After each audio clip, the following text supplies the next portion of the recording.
Bonsoir à tous les deux. Bonsoir. Bonsoir.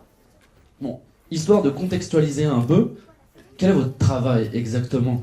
Nicolas, tu es responsable animatronique. Sébastien, tu es superviseur des VFX, mais qu'est-ce que c'est exactement? Alors pour ma partie, donc là sur ce film j'étais superviseur animatronique, je suis superviseur au sein d'un atelier d'effets spéciaux de maquillage.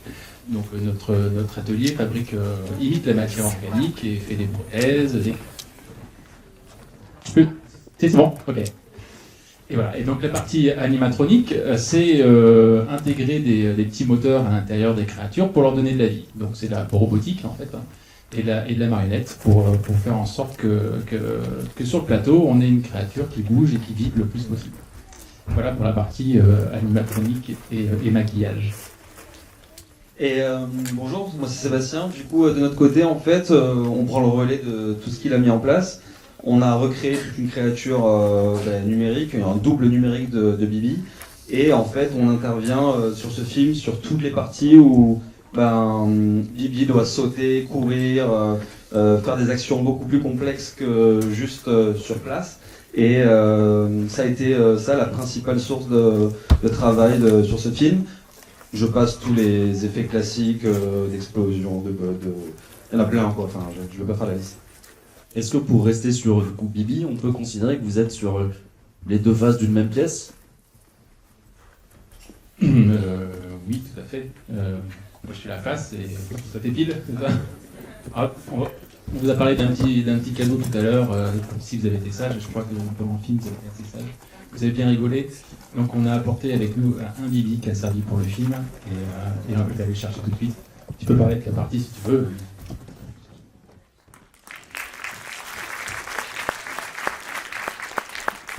Non mais du coup pour meubler un peu le temps que Bibi arrive, non mais en fait ouais, on a beaucoup collaboré ensemble pendant la préparation. En fait tout à l'heure Fifi vous a parlé de la durée du tournage qui a duré 3 mois, mais il faut imaginer que sur un film comme ça, il y a 6 à 1 an de préparation avant, où avec tous les chefs de département, on travaille longuement pour définir les responsabilités de chacun durant tout le tournage après en fait.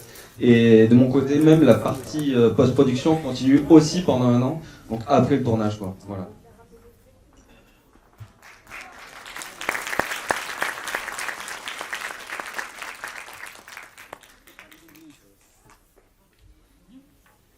Il est trop mignon. Je crois que c'est le mot qu'on a le plus entendu.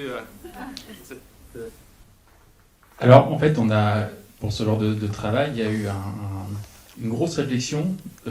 Fifi, il voulait avoir un maximum d'effets réels sur le plateau. Parce que l'avantage d'avoir une vraie marionnette comme ça, c'est que ça apporte une vraie proximité et une vraie interaction avec les comédiens et l'environnement, et notamment Corentin qui jouait beaucoup avec. Donc il y a eu une vraie réflexion de comment faire pour avoir un maximum de plans avec une vraie marionnette. Mais la caractéristique quand même très propre du marsupilami, c'est que c'est presque 2 caractères en un. Il y a le marsupilami et sa queue. Et donc le marsupilami, nous on pouvait faire plein de choses avec certaines limites, mais la queue, techniquement, nous on était un petit peu dépassés. On ne pouvait pas l'animer complètement. On pouvait animer des petits morceaux de queue, le bout de la queue, donner un petit peu de vie, mais dès que la queue fait des choses quand même assez extraordinaires et que ça devient un caractère à part entière, là, nous ne pouvions plus intervenir. Donc la queue a été énormément travaillée en synthèse par l'équipe de Sébastien sur le plateau. Ouais, notamment, surtout sur tous les coups de poing, là, quand vous avez bien rigolé que le gamin il se prend des gros coups, donc là c'était full numérique. Et oui, comme il dit, pour nous aussi ça a été un défi parce que, pour entrer un peu sur ton taf aussi, il y a eu plein de versions de queues différentes en fait, comme de Bibi en fait, qui sont motorisées de manière différente, enfin je peux parler pour toi, mais... Et en fait il y a plein d'épaisseurs, de formes qui sont pas tellement visibles à l'écran, mais pour être cohérent dans la continuité de ce qu'on doit faire, on a dû nous aussi, de manière numérique, créer autant de déclinaisons qu'il existe de déclinaisons vraies quoi en fait. Donc c'était assez complexe ouais. De trouver le juste milieu là-dessus quoi. Voilà, il se réveille. Donc, en fait, pour un projet comme ça, ce qui a été hyper intéressant pour nous, c'est vraiment cette complicité et ce travail en commun qu'on peut avoir entre les effets pratiques, d'avoir des vrais effets sur un plateau, et les effets numériques. C'est comme ça qu'aujourd'hui qu'on obtient les meilleurs effets. Et donc, il y a eu un gros travail en amont avec un storyboard. On a demandé à Fifi de dessiner avec un dessinateur toutes les vignettes où le marsupilami était présent. Et ensuite, à chaque vignette... Je vais le citer, Éric Landois. Ouais, qui est un storyboarder hors pair. Et chaque vignette, Une petite pause. Est-ce qu'on peut préciser aussi ce que c'est le storyboard pour celles et ceux qui n'ont pas En fait, le storyboard, c'est un dessinateur qui va dessiner en gros tous les plans que vous avez à l'image. Donc on ne fait pas forcément tous les plans que vous allez voir dans le film, on fait tous les plans techniques qui nécessitent une réflexion en fonction des effets qu'il va y avoir. Ça peut être de la cascade, voiture, des effets de plateau, et là notamment le marsupilami, parce que chaque plan nécessitait une vraie réflexion de comment on l'anime, qu'est-ce qu'on peut faire en vrai, qu'est-ce qu'on ne peut pas faire en vrai. Donc Eric a dessiné plan par plan toutes les vignettes où le marsupilami était présent, et à chaque vignette on s'est posé, on s'est dit bah voilà, qui fait quoi ? Qui fait du réel? Est-ce qu'on peut faire du réel? Si oui, qu'est-ce que ça implique?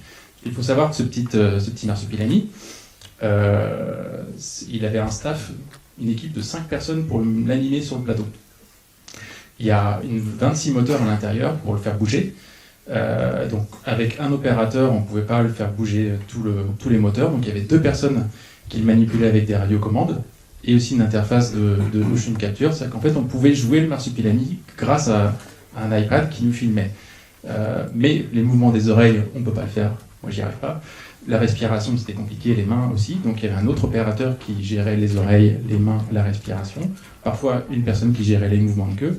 Et des magnétistes qui manipulaient toutes les positions de corps, de tête et de mouvements de bras, etc. C'est-à-dire que les bras sont souples et on les manipulait avec des baguettes. Donc, ça veut dire qu'il y avait presque parfois 5 personnes pour le faire bouger. Et parfois des personnes qu'il fallait effacer. Oui, merci. Oui, quand même.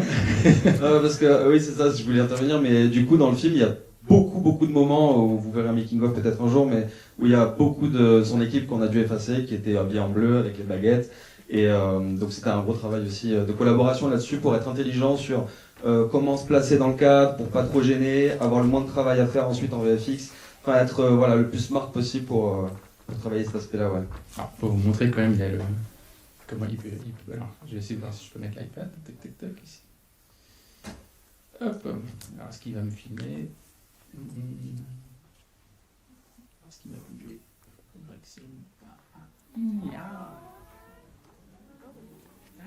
Bibi. Alors, donc là, je ne sais pas si vous voyez, il y a une interface qui fait qui quadrillage mon visage et ça reproduit les mouvements sur le petit marsupilami. Donc, avec certains types de mouvements, je pouvais faire et après, on peut bouger les yeux avec les radios, hop, le faire cligner. Il y a la petite truc qui bouge. Alors, je sais pas pourquoi il faut que je retrouve les... Ça fait longtemps qu'il a pas fait. Ouais, ça fait longtemps. Ah si, la nose, il est là. Hop. Et sur l'autre radiocommande, il y a la respiration. Alors, je sais pas si on voit... Non, on voit pas trop. Puis il y a les oreilles. Donc, tous ces éléments-là, on a essayé de donner un maximum de caractère possible dans la marionnette avec les moteurs. Alors là, forcément, il perd un œil, alors il fait des trucs bizarres.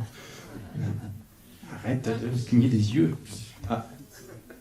Je vais regarder là. Voilà.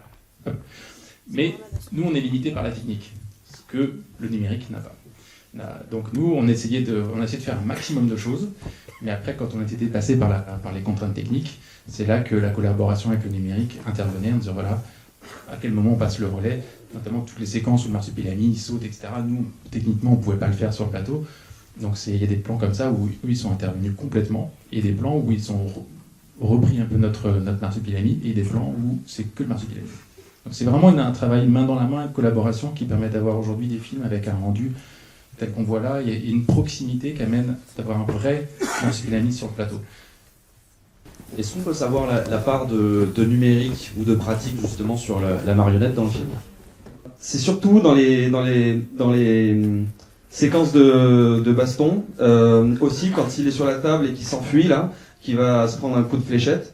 Après il y a eu, comme il dit, des fois on a dû retoucher légèrement certaines expressions parce que Fifi voulait aller un peu plus loin notamment dans l'énervement ou des choses comme ça. Mais c'est assez ponctuel et finalement, je pense qu'il y a quand même au moins 70% du film qui est quand même basé sur l'animatronique.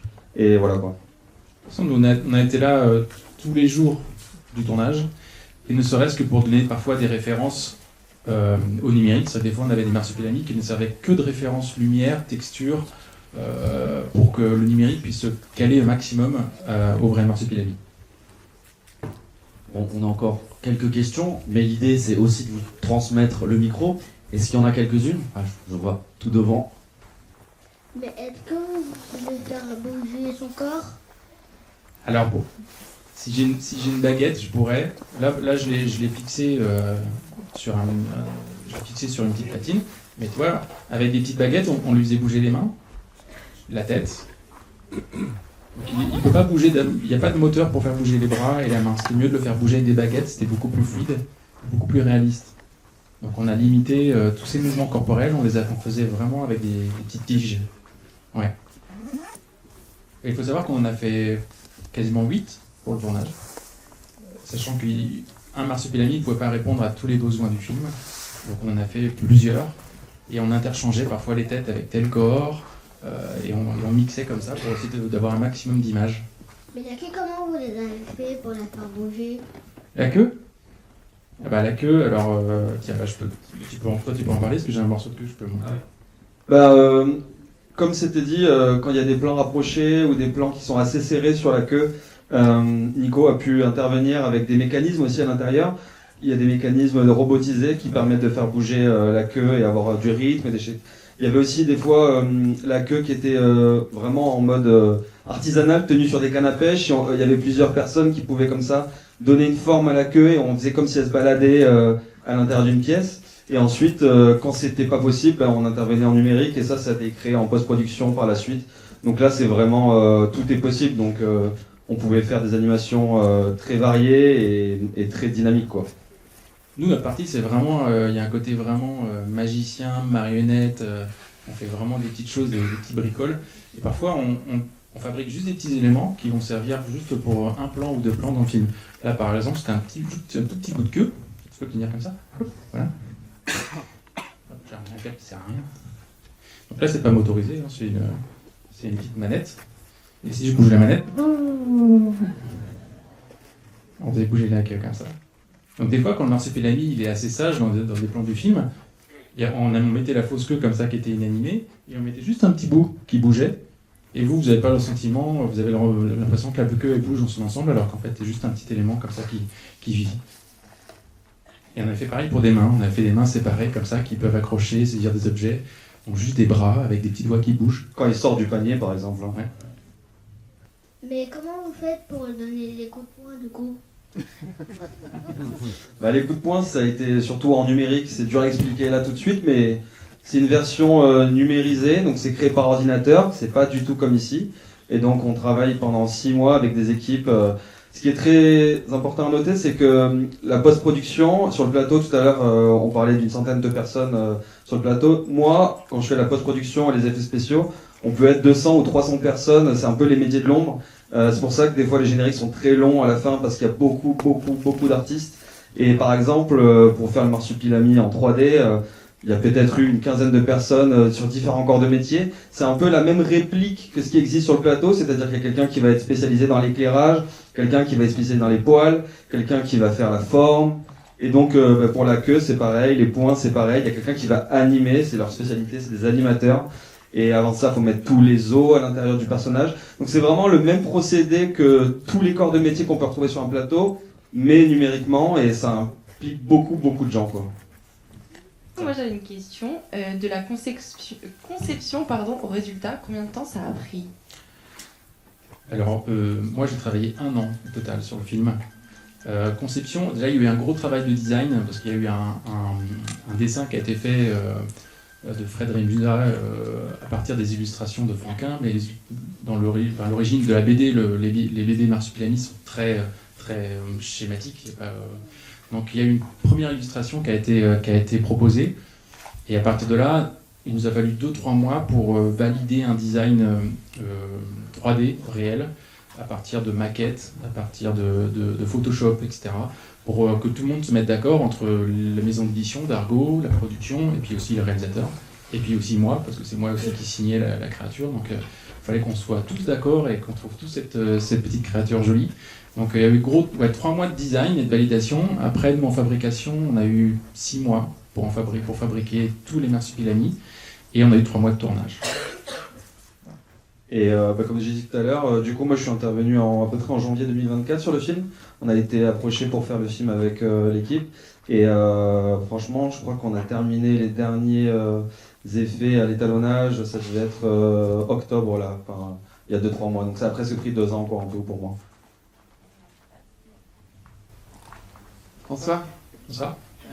Quelle a été la scène du film la plus compliquée à filmer, à tourner? Moi j'en ai 2 qui n'ont rien à voir. Une des plus compliquées, c'est la scène où le papa marsupilami donne l'œuf à Jamel. Parce que c'est un vrai effet qu'on a fait en Thaïlande. On avait fait un œuf un peu triché, c'est qu'à l'arrière de l'œuf il y avait des petites poulies pour que la queue, quand elle se déroule, elle suive vraiment une courbure assez jolie. Mais la chorégraphie était assez compliquée parce qu'il fallait que Jamel sorte des bois, il y avait des cascadeurs qui tombaient, et on s'est retrouvé beaucoup plus loin que prévu pour lui donner cet œuf.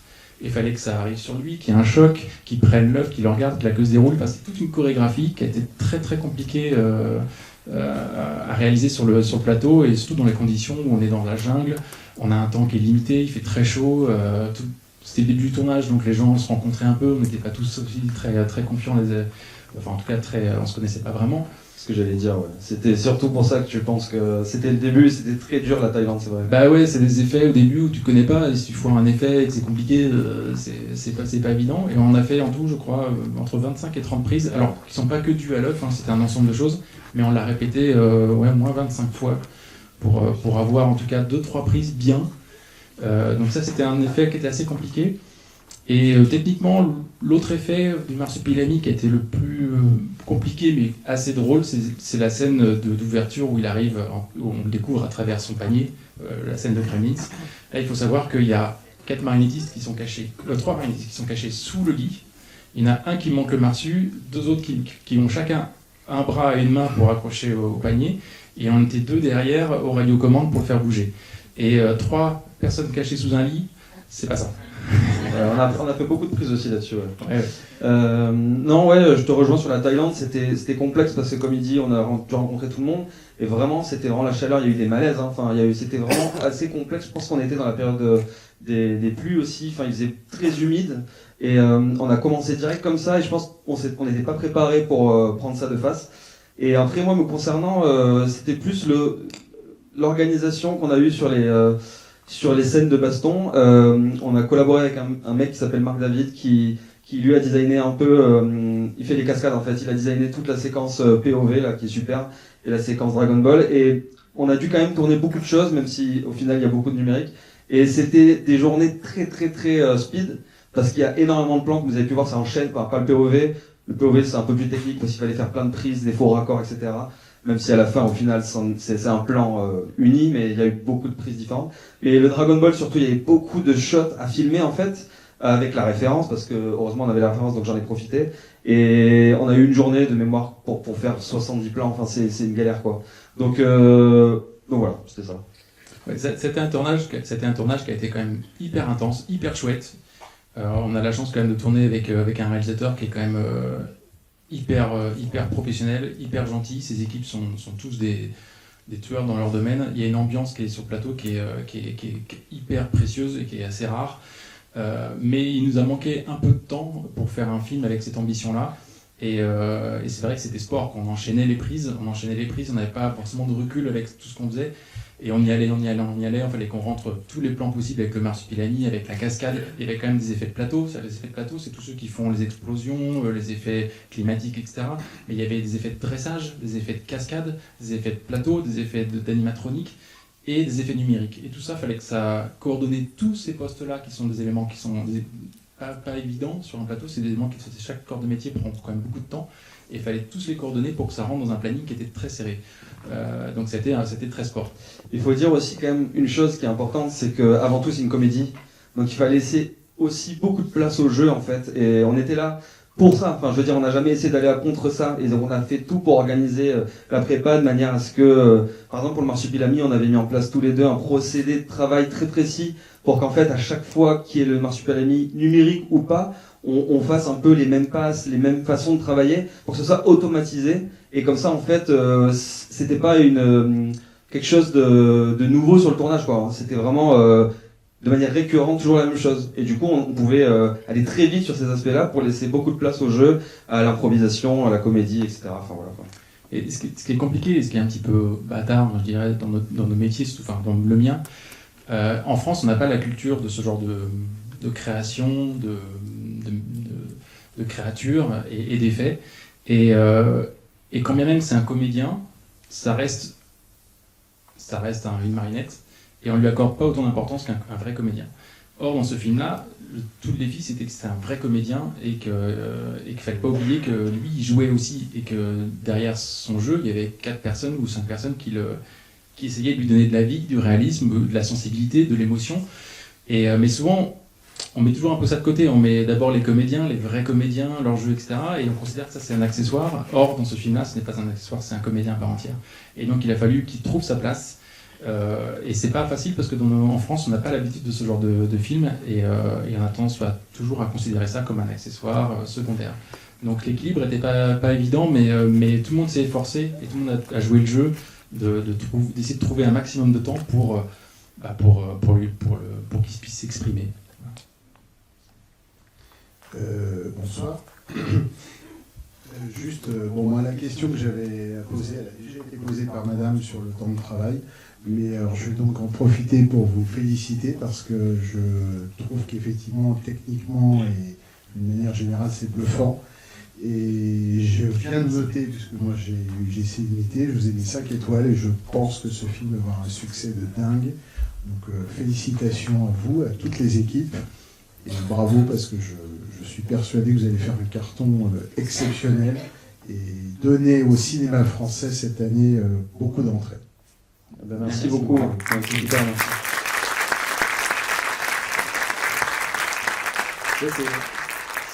C'est rigolo parce que moi, quand j'étais petit, j'ai rêvé de faire ces métiers-là à travers des films comme Les Gremlins ou E.T., enfin tous les films qui ont baigné aussi la bande à Fifi.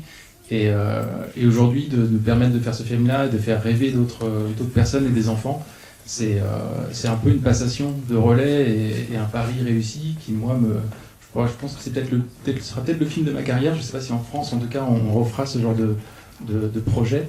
Mais il y a beaucoup d'enfants qui sont venus sur le plateau et qui ont eu l'occasion de voir le Marsupilami et de voir les yeux des enfants briller à travers une petite création, aussi factice soit-elle. C'est un beau cadeau, c'est une belle récompense en tout cas. Et si le film fonctionne et que les retours sont bons, je pense qu'on sera tous très contents. On est là pour transmettre aussi des choses et la magie du cinéma, et le cinéma est là pour ça. Donc, si ça transmet de la joie, de l'émotion, de la bonne humeur, c'est chouette, c'est que le pari est réussi. Quand Jamel Debbouze est tiré par la queue du Marsupilami, comment vous avez fait ? Il y a beaucoup de corps de métier qui interviennent. J'ai plus les noms des gens, on pourra peut-être m'aider. Mais en tout cas, il y a un département qui fait tout ce qui est les cascades avec les câbles. Et en fait, il est tiré par des câbles que nous, on efface derrière. Des câbles, tu vois, d'épaisseurs différentes en fonction des besoins. Et donc, en fait, il y a tout un système de poulies au sol avec des câbles qui sont tirés à une certaine distance. Et quand on tourne, en fait, on tire ces câbles et du coup, il y a une plaque pour se protéger aussi sous le sol. Et nous, on efface tout ça numériquement et on remplace par une queue numérique derrière pour donner l'effet que c'est une queue qui tire et pas le câble, quoi. Et on avait juste mis un vrai morceau de queue autour du poignet de Jamel qui tenait comme ça. Exact, ouais. Comme ça, on avait une vraie référence de poil autour de son poignet. Et après, tout le reste, ça a été reproduit. Parce que ce qui est dur dans la numérique, c'est souvent l'interaction entre le numérique et le vrai. Notamment les acteurs, avec les vêtements, la peau, etc. Et c'est toujours bien d'avoir une référence, c'est même pas qu'une référence parce qu'on l'a gardée, d'avoir une base qui est en contact avec la peau ou le comédien Ça permet, nous, de venir s'agréger à ça, plutôt que de devoir faire quelque chose directement autour du comédien. C'est plus compliqué. Mais le piranha, c'était un vrai piranha, par contre. Hein. Non, on a fait un faux piranha mécanisé pour le film, et qui lui mordait vraiment la langue, et il est vraiment sorti de l'eau avec ce piranha qui bougeait et tout, donc on a bien rigolé. Moi, j'avais une petite question, enfin deux en fait. La première, c'est combien ça coûte à peu près ce genre de création, parce que j'imagine que ça va Je m'attendais à une question comme ça. Des millions. très cher. Alors, c'est pour ça que le cinéma des films coûte très cher et des films coûtent des millions. Je ne vais pas dévoiler le prix d'un marsupilami, mais pour notre département, c'est le prix d'une belle maison. Mais parce que le temps de travail est colossal. Il faut savoir que le poilage, c'est collé touffe par touffe.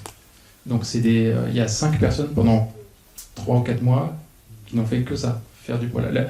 Pour faire cette queue-là, c'était une personne pendant quasiment 1 mois et demi, 2 mois, juste pour faire ce morceau de queue. Donc c'est très très très long. C'est pour ça que ça coûte très très cher. Nous, c'est la même chose, mais décuplé, quoi, du coup, puisqu'on est 200 à peu près. 3 fois plus que moi. C'est ça. Donc, voilà. Moi j'avais une question, c'était pour la création pour la création de l'animatronique, est-ce que tous les métiers existent en France ou il y a une partie qui est obligée d'être délocalisée? Non, on a tout fait à l'atelier. On a tout construit, tout conçu, tout fabriqué à l'atelier. Par contre, j'ai dû embaucher des gens à l'étranger parce qu'en France, on n'est pas assez nombreux. Et j'ai embauché 2 étrangers qui sont des tueurs. Dans leur jargon, ils ont bossé 10 ans sur le Star Wars, etc. Et donc ils ont complété mon équipe. Mais on a tout fait à l'atelier. De la conception, à la découpe des pièces, aux impressions 3D, à la peinture, tout a été fait au sein de l'atelier. La seule chose qu'on n'a pas fabriquée, ce sont les moteurs. On a dévalisé les stocks européens d'un fabricant. Je sais parce qu'il y a des gens qui me disent on ne trouvait plus ces modèles-là. Je dis non, mais j'ai tout acheté. Mais j'ai vidé, hein. Je crois que j'ai acheté 200 moteurs de la marque et j'ai vidé leur stock partout. Et non, on a tout fait à l'atelier. Et pour vous dire, Simon et Ravière qui ont bossé avec moi, qui sont des gens qui ont quand même un gros bagage animatronique, m'ont dit que c'était un des projets les plus difficiles qu'ils avaient dû réaliser. Parce que du fait de la taille, c'est que rentrer dans la tête, il y a 20 moteurs. Pour rentrer 20 moteurs dans une tête comme ça, c'est de l'horlogerie. On a travaillé avec des vis de lunettes. C'est des vis qui font 1,2 mm de diamètre, 1,4. Donc il y a certaines vis, si on les mettait à la loupe, tellement les espaces étaient tout petits. Donc c'était vraiment, vraiment un travail d'horlogerie et très minutieux et très compliqué. Bonsoir. Bonsoir. Je voulais poser la question de savoir comment a été la prise en main de l'animatronique et même en virtuel pour Corentin. Alors Corentin, on est venu un petit peu plus tôt sur le plateau pour le familiariser un petit peu avec la marionnette. Et donc il y a eu un peu une rencontre, vraiment une rencontre en disant voilà c'est ton camarade qui va jouer avec toi et on lui a montré comment il fonctionnait, comment on allait aussi être très présent avec lui et pour qu'il se familiarise un petit peu avec cette petite créature et puis que cette complicité elle puisse naître en dehors aussi du plateau parce que c'était important. Et moi pour avoir été témoin de ça, je me souviens des premiers jours de test qu'on a fait avec l'animatronique et je me souviens de la fin du tournage et il y avait vraiment une complicité, c'était plus du tout un mur infranchissable pour lui, il y avait vraiment quelque chose en face de lui quoi, qui vivait et ça s'est vu sur le fil quoi, ça c'est ouf quoi. Et pour l'anecdote, Fifi m'a dit en début de semaine que la maman de Corentin lui avait envoyé une photo où Corentin a écrit une lettre à Bibi. Elle a retrouvé dans sa chambre et c'est genre une lettre où il disait qu'il lui manquait, etc. Donc c'est qu'il y a un petit truc qui est quand même passé entre deux et c'est chouette. On va annoncer la dernière question qui est juste devant moi. Pour la scène contre le dernier militaire, comment vous avez fait pour qu'il se lève avec sa queue? Eh ben on avait mis, si je me rappelle, on avait mis une barre et le marsupilami était accroché à la barre dans son dos, la queue était au sol et t'avais un marionnettiste qui prenait le marsupilami, qui l'a fait se lever Et il faisait lever comme ça.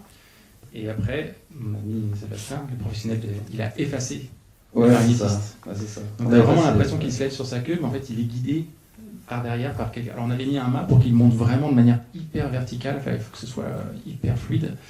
Et donc ça s'est fait avec des magnétistes qui ont été effacés après, à l'image. Voilà. Merci beaucoup, Nicolas. Merci pour l'interview. Vous pouvez vous approcher et venir le voir de plus près si vous voulez. Je tiens à rappeler, Nicolas, tu as donc été responsable animatronique et Sébastien, superviseur des effets spéciaux numériques. Merci beaucoup à vous deux. Merci à vous. Merci beaucoup.